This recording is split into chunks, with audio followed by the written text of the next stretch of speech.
Well, I've been here in Rockdale 70 years. We moved here in 1951, so this year will be 70 years. And one of the best things that I remember is the only paved roads in this county was Highway 12 and 278 and Highway 20, Georgia 20, going north and south. And there was nothing but dirt roads. All of this out here around the church, solid, and the church, the road here by the church was the roughest one. It was like a washboard. And I drove the church bus and picked up people that didn't have any way to come to church. And it rattled so bad it'd wake you up going by your house. But my daddy came here in '51 and became the preacher of Rockdale Baptist Church. And at that time, it was just a little small wooden church with painted white, and I don't know exactly how many it held, but we usually had maybe a little over 100 people for church and Sunday school. But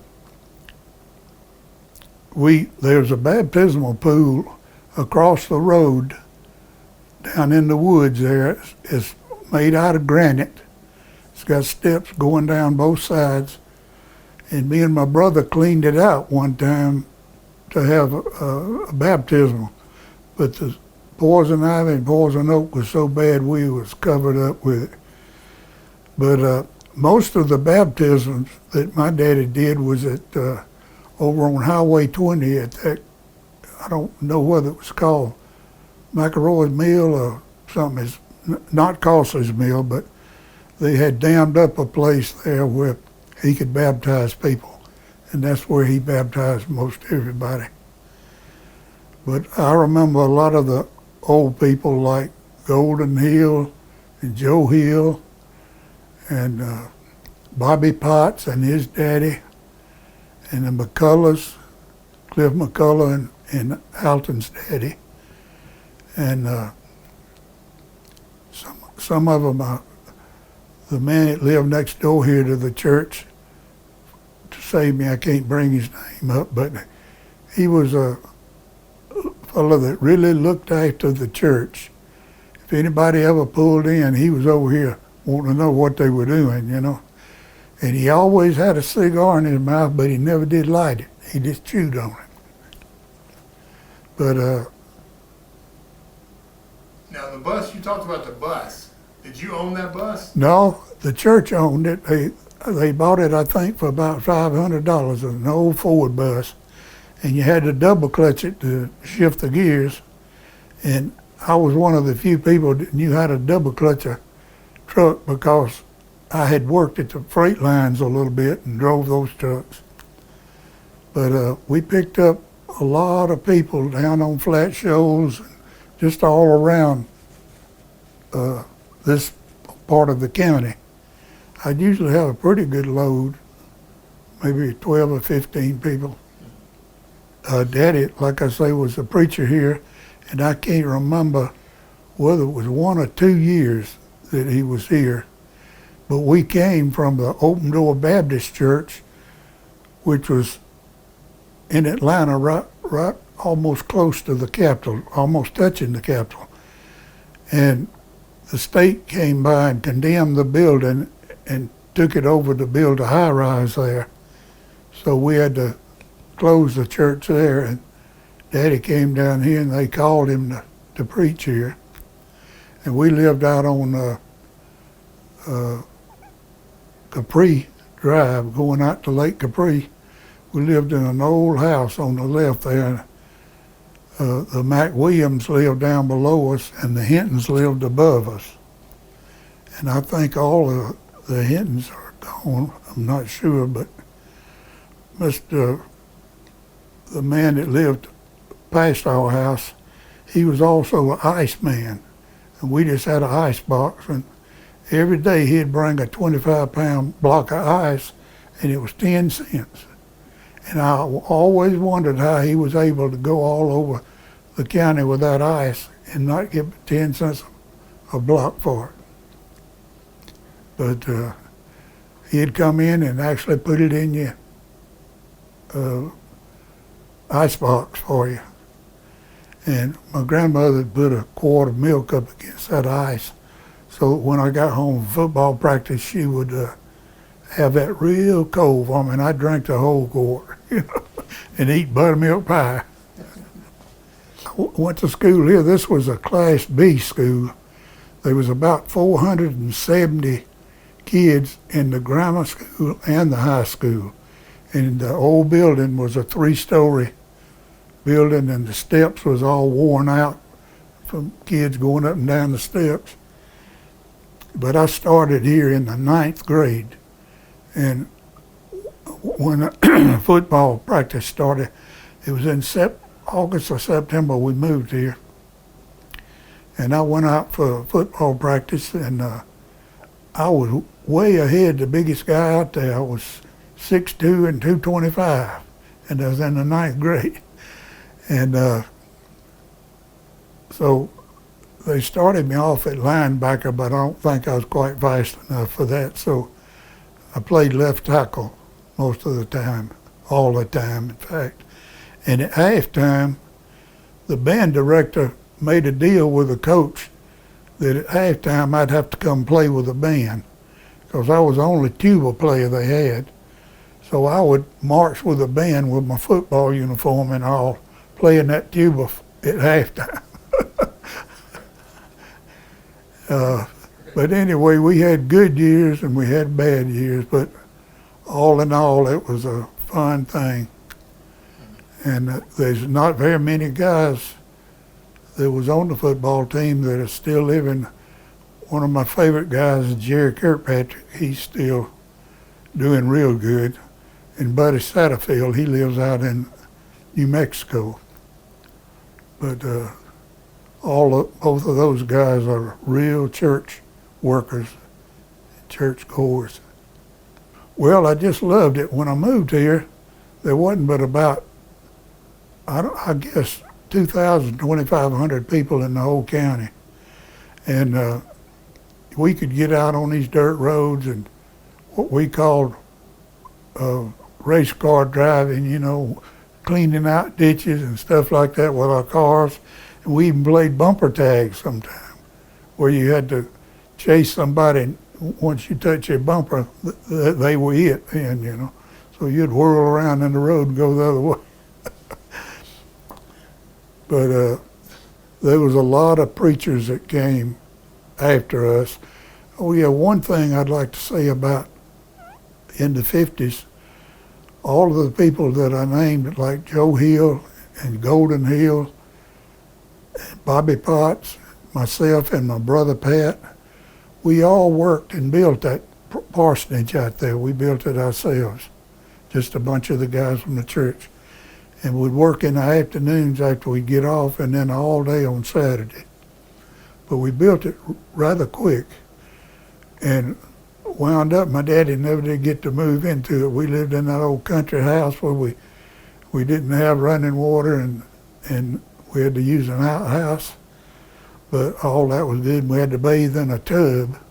My sisters did, but me and my two brothers would go down to the lake with a bar, that big old floating ivory soap. We'd take a bath down at the lake with that. And then by the time we got about halfway home, we'd be dry. We'd put our clothes back on and come home. But we had to cut wood every day, especially during the winter time. And we cooked on a wood stove too, so you had to cut some little wood for the wood stove and some 4-foot wood or 3-foot wood for the fireplace. It was down behind the house it was a 7-acre lake that Mr. Gaines, that we rented from, had built. And we could catch some catfish down there, and once in a while we'd shoot a duck or two.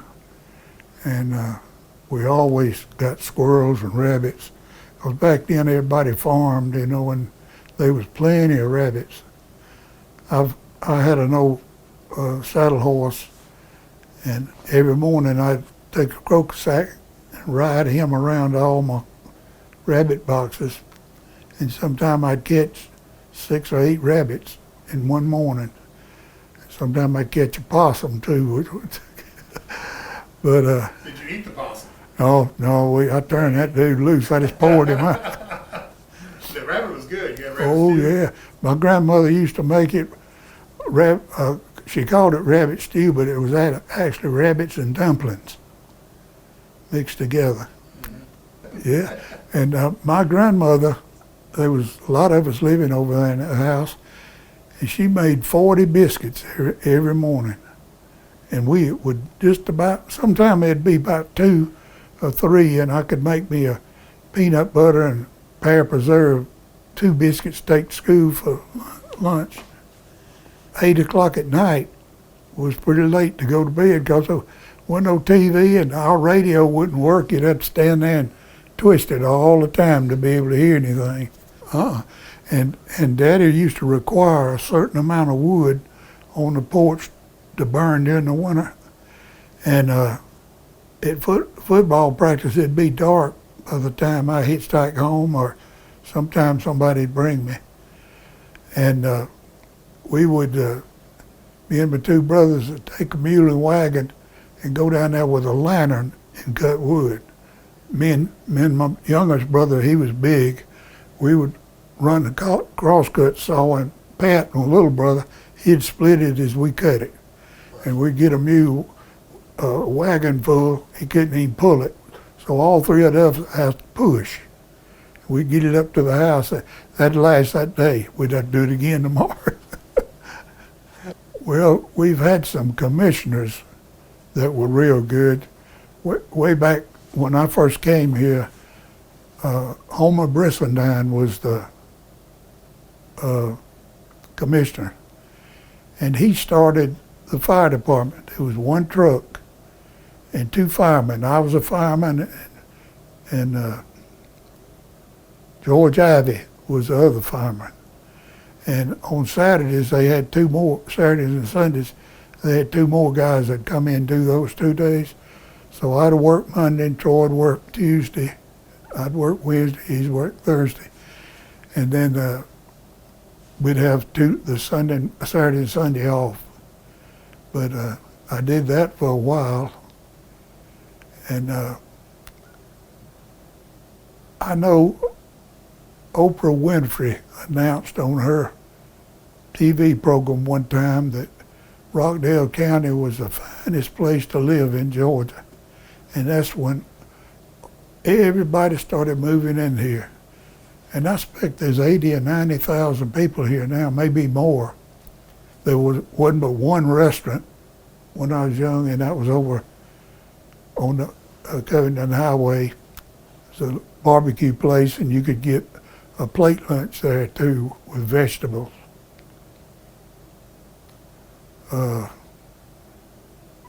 Probably the biggest thing of all, there was a lot of us went in together, the Booster Club, and we pretty much built that stadium that's over there now, but it wasn't quite as big as it is now. But we actually bought the land and built the stadium, and we put Coach Reed's name on the stadium, and I think it's still there, Rob Reed Stadium. He was a little man that weighed about 280 pounds, but he had 1 leg about 4 inches shorter than the other one, and 1 arm was right here with just 2 or 3 little fingers on it. And this hand was a regular arm, but it only had 2 fingers. Those 2 were huge fingers. I think he wore about a 16 ring. But he was one good coach, and he actually played football at Troy State over in Alabama. And he was a swimmer too. And he wasn't but about 5'6" or 7. Schools are probably were the biggest thing that happened. They built a lot of schools. And at one time, the school up there on Main Street, that was it. That was high school, grammar school, cafeteria, all together. And an old gym that the WPA built back in, I guess, the 30s, early 30s. I just want to wish Rockdale County a happy birthday. They've been here a long time, and this county is actually named after Rockdale Baptist Church.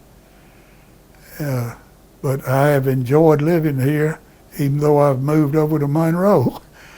It's a fantastic place in Rockdale County. Baptist Church is a beautiful place to go. They have a fantastic preacher and a fantastic music program. I love them all.